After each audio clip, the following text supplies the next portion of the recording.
Қызыл телпек ертегісі.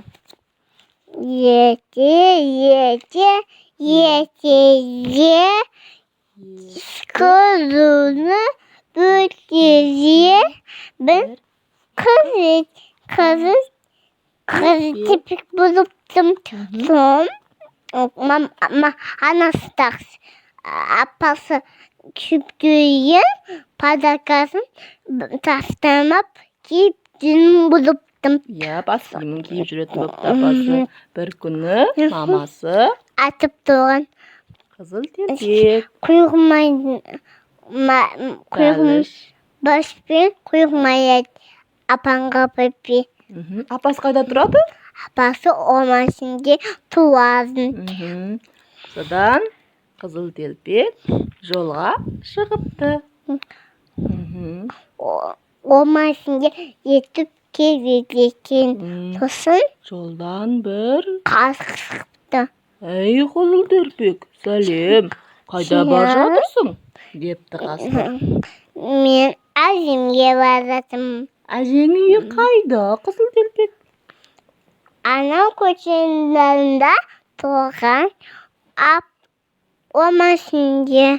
Жарайды, байқап жүр деп қасқыр қызыл телпектен бұрын әженің үйіне барып, есігін қағып, әжені жоқ қылыпты.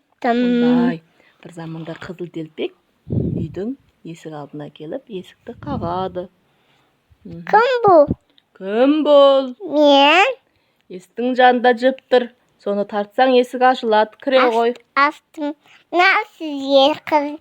Ой, рахмет немерем. Қалың қалай? Мен менің тісімді көріп тұрсың ба? көрген жоқпын. Көзімді көрдің ба? Көрген жоқпын.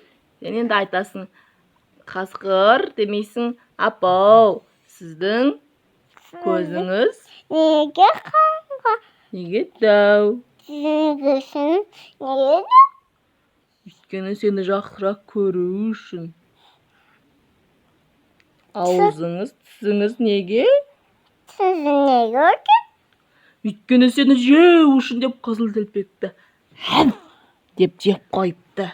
Бір заманда үйдің сыртынан бір аңшы келіп, қозғала алмай тойып жатқан қасқырды көріп, «Әй, мына қасқыр бірдеңе бүлдірген-ау, әже» деп кіріп барып, қасқырдың қарнын жарып, қызыл телпекті тапан алып шығыпты. Содан бері бәрі бақытты болды. Сау болыңдар. Сен қасқыр